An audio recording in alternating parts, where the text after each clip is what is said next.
Ini lebih bahaya lagi. Kalau ada di antara kalian yang melakukan dosa tapi kok tenang saja. Orang yang melakukan dosa pasti saja dia akan dihantui oleh dosanya. Tidak tenang hidupnya karena kesalahan yang dia lakukan. Kecuali yang hatinya sudah gelap.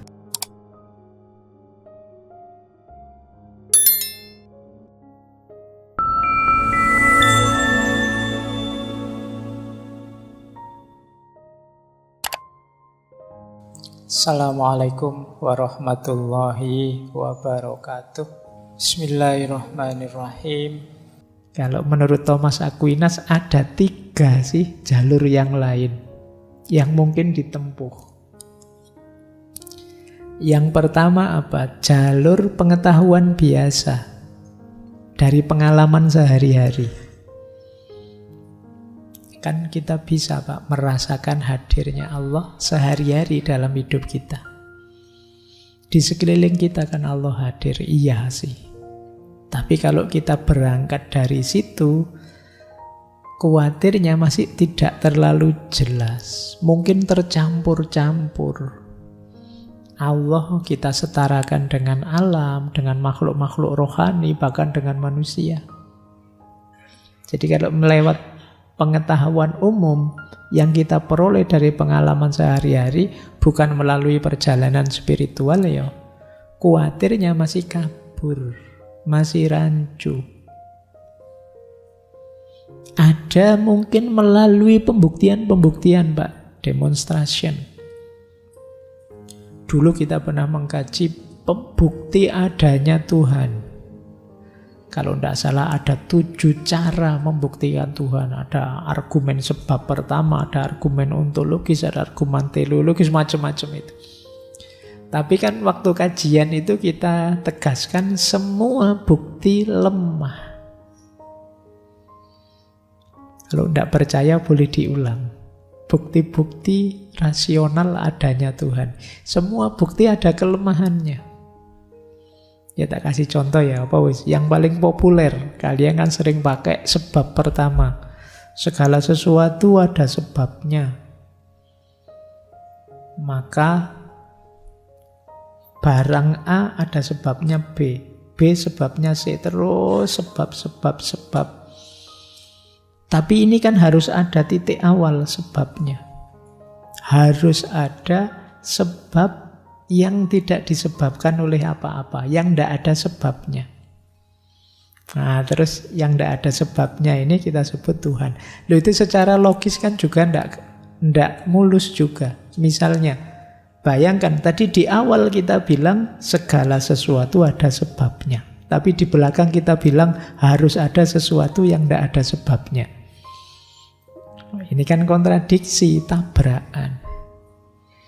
Yang kedua, siapa berani menjamin sebab yang pertama ini hanya satu? Apa tidak bisa sebab yang pertama itu 2, 3, 4 misalnya? Kan secara logis mungkin saja kan. Oh, kalau misalnya kayak di Zoroaster itu, kalau yang baik-baik nanti sebabnya ini Ahura Mazda. Kalau yang jelek sebabnya Tuhan versi jahat, Ahriman dan lain sebagainya kan. Kenapa kok tidak begitu? Kenapa kok kita pastikan satu? Kan mungkin saja 2. Di dunia ini ada baik, ada buruk. Nanti yang sebab pertamanya baik dengan sebab pertamanya buruk bisa berbeda. Ini secara logis, pembuktian itu akan selalu ada lemahnya. Apapun itu jenis pembuktian. Apalagi yang namanya pembuktian itu kan yang mengupayakan manusia. Karena yang mengupayakan manusia yang tidak sempurna, tentu saja selalu ada celah-celah tidak sempurnanya di situ. Jadi yang kedua berarti apa? Pengetahuan tentang Allah itu tidak bisa sih hanya lewat demonstrasi rasional, pembuktian sepotong-sepotong. Lewat pengetahuan umum tidak, lewat pembuktian juga tidak. Gimana kalau melalui iman, Pak? Pokoknya kita diberi informasi, percaya saja. Kata Thomas Aquinas, iya sih iman itu jadi dasarnya. Tapi iman saja tidak bisa mendatangkan kebahagiaan puncak. Kenapa? Karena iman saja sifatnya pasif bagi intelektual. Iman itu kan kita percaya saja. Saat kita percaya kan pikiran, akal, budi berhenti. Ketika akal budi berhenti, ya sulit. Padahal tadi sumbernya bahagia itu kan yang kita raih keaktifan akal budi kita. Yang kedua, yang kita sebut iman, yang kita percaya, itu kan bukan karena kita mengalami, tapi karena kita diajari oleh orang lain. Keimanan kita itu kan hasil diajari orang semua kan. Kita diajari ustadz kita, guru kita, dari buku ini, buku itu yang terus kita percaya. Oh, saya Quran langsung kok Pak. Bisa bahasa Arab? Tidak bisa Pak. Ya berdoa. Ya mesti oleh orang yang kamu anggap ngerti Al-Quran. Kan paling begitu. Sumbermu otoritas yang kamu percaya. Nah kalau sumbernya seperti ini, ya isi keimananmu kan dari otoritas yang kamu percaya. Berarti ya tidak sejati juga. Ada jalur tadi yang info tentang Allah yang langsung melalui pencerahan darinya. Inilah yang jadi puncaknya kebahagiaan. Jadi bukan dari pengetahuan-pengetahuan, bukan berarti pengetahuan ini salah. Tapi dia tidak bisa membawa pada pencerahan iluminatif tadi, visio beatific tadi, tentang ketuhanan, yang di situ kita merasakan puncaknya kebahagiaan. Baik, kita lanjutkan. Nah, lah terus apa gunanya Pak akal budi? Kok tadi sifatnya iluminatif? Apa gunanya intelek dalam kebahagiaan? Intelek itu, intelijensi itu nanti adalah wadah dan penggeraknya kebahagiaan. Logikanya begini. Manusia disebut manusia karena dia menginginkan atau menghendaki sesuatu. Aktivitas menginginkan atau menghendaki itu kan aktivitas intelek, aktivitas akal budi kita. Berarti yang menggerakkan manusia itu intelek. Termasuk yang menginginkan kebahagiaan. Berarti apa? Selain wadah kebahagiaan, dia juga yang mengarahkan manusia pada kebahagiaan. Karena akal budi kita masih sehat, terus kita menginginkan kebahagiaan. Kalau sedang stres, depresi, mungkin kita tidak mikir ke sana, tapi ketika sehat kita mengarah ke situ. Di situ gunanya pikiran. Jadi kalau tidak mencita-citakan ke sana, ya tidak mungkin nanti menuju ke sana. Kalau tidak menuju ke sana, bagaimana kita dapat pencerahan tadi? Inilah peran pertama yang dijalankan oleh akal. Yang kedua, dari intelek yang kita miliki ada dua kegiatan. Yang pertama spekulatif kontemplatif, yang kedua praktis.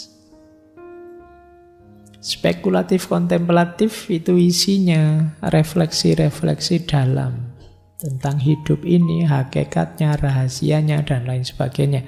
Tapi kalau intelektual yang praktis, itu ya mikir yang praktis-praktis. Ini kalau sumuk gini apa yang dilakukan, ya ini karena itu praktis-praktis. Tapi yang kontemplatif, spekulatif, itu kita belajar merenungi hidup ini, menemukan rahasia-rahasia, hakikat-hakikatnya. Dan inilah yang disebut kegiatan berpikir paling tinggi, kontemplasi. Inilah nanti yang menyambungkan kita dengan Allah. Tanpa aktivitas ini, hidup kita tidak tersambung dengan Allah. Kalau tidak tersambung dengan Allah, bagaimana bisa terjadi iluminasi tadi, pencerahan-pencerahan? Meskipun jalurnya jalur anugerah Allah, ya tetap kita perlu intelek. Karena sarananya tadi itu, tadi kan dicahayai intelek kita. Ketika dicahayai dia bisa melihat. Jadi persepsinya awas keliru. Ada yang bilang kalau sudah tasawuf tidak butuh akal. Loh, akal itu yang untuk memahami. Kalau tidak ada pemahaman bagaimana kita bisa jalan? Kayak tadi loh, ini kalau tidak ada cahaya, mata kita meskipun melek lebar-lebar tidak bisa lihat apa-apa. Tapi ada banyak cahaya sekalipun kalau mata kita merem, ya tetap gelap. Maka intelek tetap harus terbuka. Itulah gunanya anugerah Allah namanya intelektual, akal budi kita. Sering saya bilang akal budi jangan hanya direduksi pada rasio dan panca indera ya. Zaman ini akal budi itu masih luas definisinya. Tidak sekedar rasional, instrumental, dan panca indera. Di situ masuk juga naluri, intuisi, termasuk imajinasi dan lain sebagainya. Baik. Masih kuat? Pokoknya malam hari ini rada abot, tidak apa-apa ya.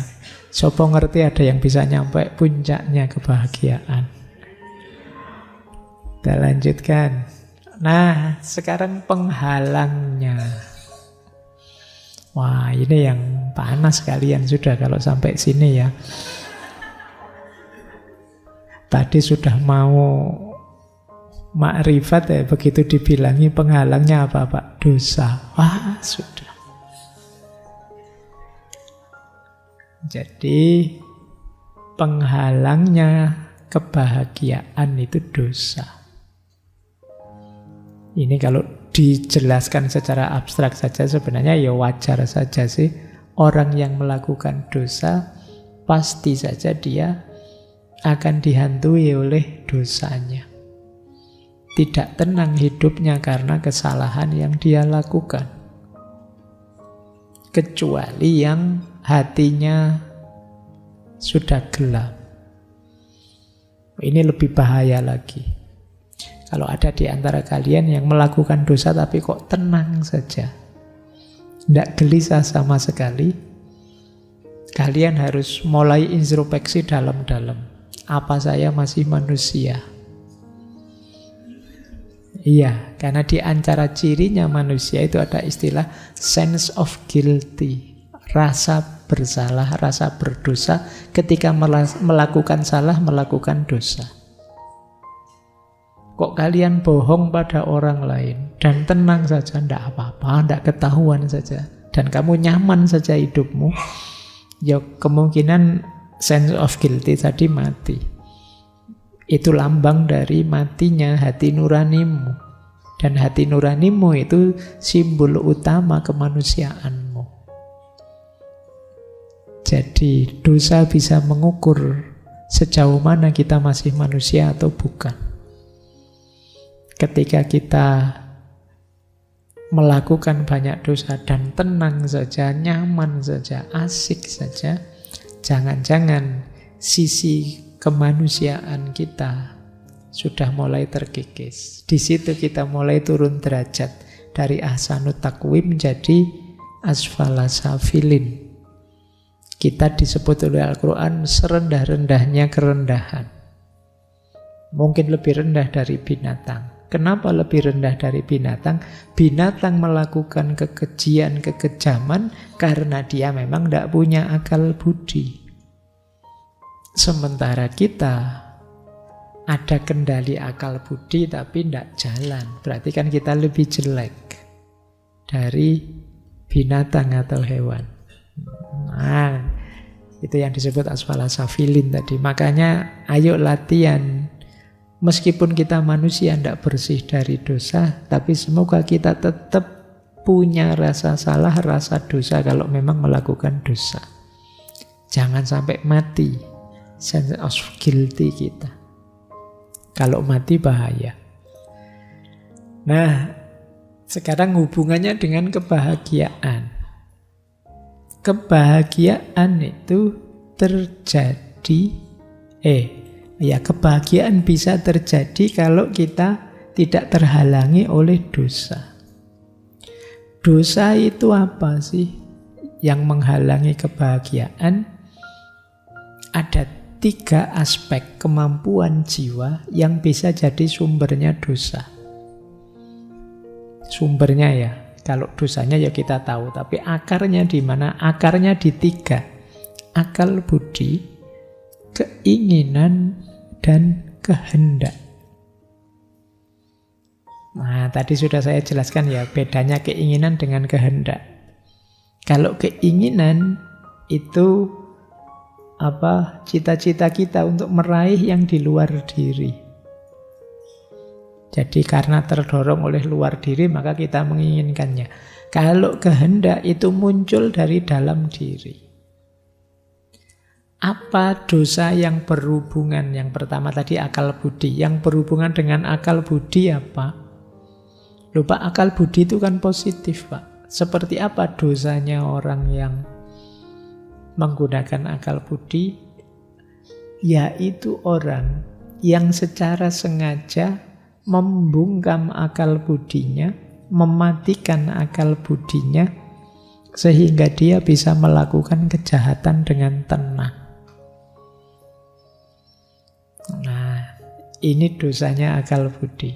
Kalau akal budimu jernih, itu kan melakukan kesalahan teriak-teriak dia.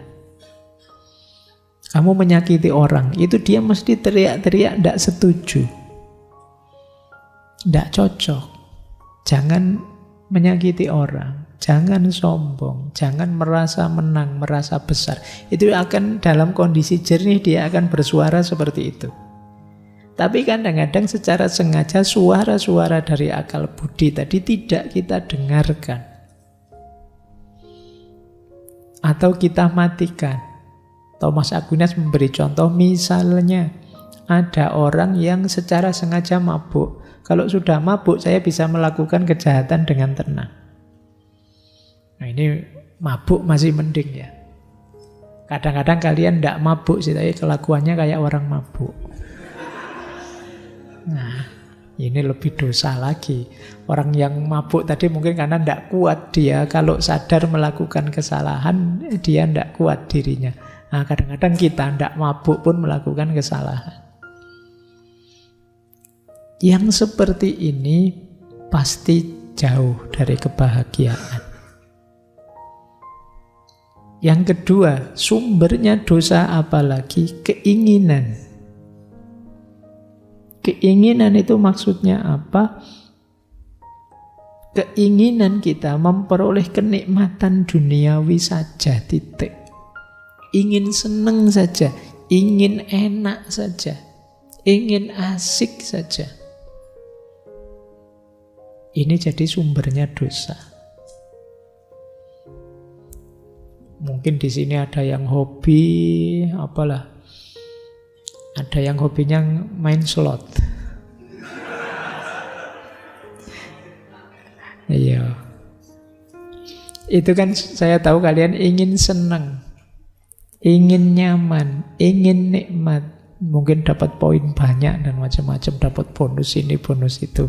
Terus kamu ketagihan. Tapi karena kalian tidak ngerti batasmu, akhirnya jadi sumbernya dosa. Mungkin ada yang masih rajin buka situs-situs yang diblokir itu. Wah, itu kan kamu tahu bahwa sebenarnya itu tidak boleh sih. Akal budimu mungkin teriak-teriak. Tapi karena kamu pingin senang, pingin nikmat, maka kamu tidak peduli dengan suara-suara akal budi. Itu keinginan namanya. Jadi sumbernya dosa. Yang ketiga sumbernya dosa lagi kehendak. Kehendak itu maksudnya, tadi kan kehendak itu yang muncul dari dalam diri. Contohnya di situ, dosa karena kehendak itu ketidakteguhan kita saat melakukan kebaikan. Diri kita itu dalam kondisi murni selalu mengajak pada kebaikan.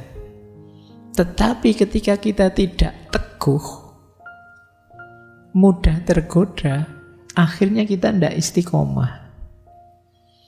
Kebaikan yang awalnya selalu terus jadi kadang-kadang. Yang kadang-kadang bisa saja akhirnya tidak pernah lagi. Kenapa bisa begitu? Kurang teguh kita dalam kebaikan. Nah, ini dosanya kehendak. Dulu saya rajin ngaji kok Pak. Sekarang ya masih kadang-kadang lah Pak. Kemarin ngaji, lupa Pak. Nah, mungkin yang akan datang sudah tidak pernah lagi Pak. Bisa begitu. Kenapa? Mental kita tidak teguh dalam kebaikan. Ada godaan sedikit saja kita terus nggak jadi. Mau sholat tahajud, ada temennya, wah anak soleh nih, wah nggak jadi, wes malu. Nah, kita kurang teguh. Padahal kamu tahu itu kebaikan.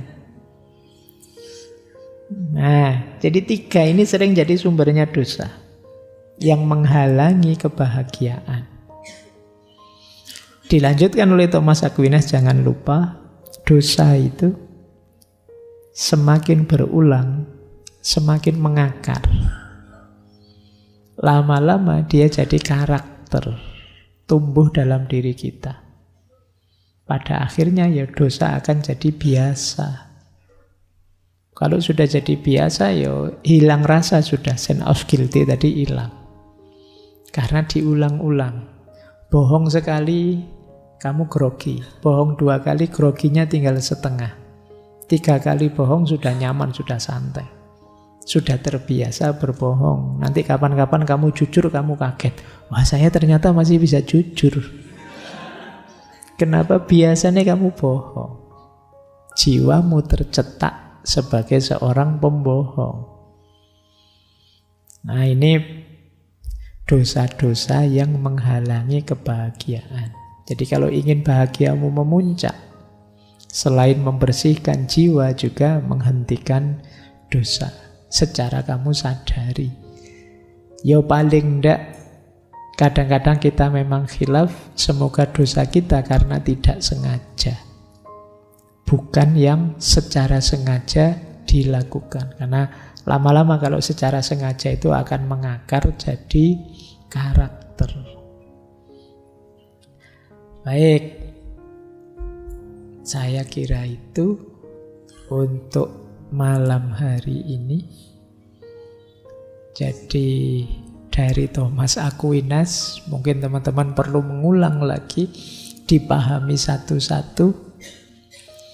Di situ ada pandangan-pandangan tentang mana yang bukan kebahagiaan sejati, mana yang kebahagiaan sejati, mana yang tidak sempurna, mana yang sempurna. Syarat-syaratnya apa? Penghalangnya apa? Itu saja bisa teman-teman tangkap, sudah alhamdulillah. Paling tidak untuk yang tidak kebahagiaan sempurna bukan berarti kita dilarang, tapi jangan tertipu. Jangan tertipu oleh kekayaan, jangan tertipu oleh kemasyhuran, jangan tertipu oleh persahabatan dan lain sebagainya. Sementara puncak kebahagiaan tadi, yang itu adalah vision, visi kita, kemakrifatan kita pada Tuhan, ya mari kita upayakan sejauh yang kita mampu. Meskipun mungkin setahap demi setahap, kalau dalam tasawuf itu ada makom-makomnya yang harus kita daki. lagi. Paling tidak ya kita ini hidup sekali, semoga merasakan nikmatnya puncak kebahagiaan tadi.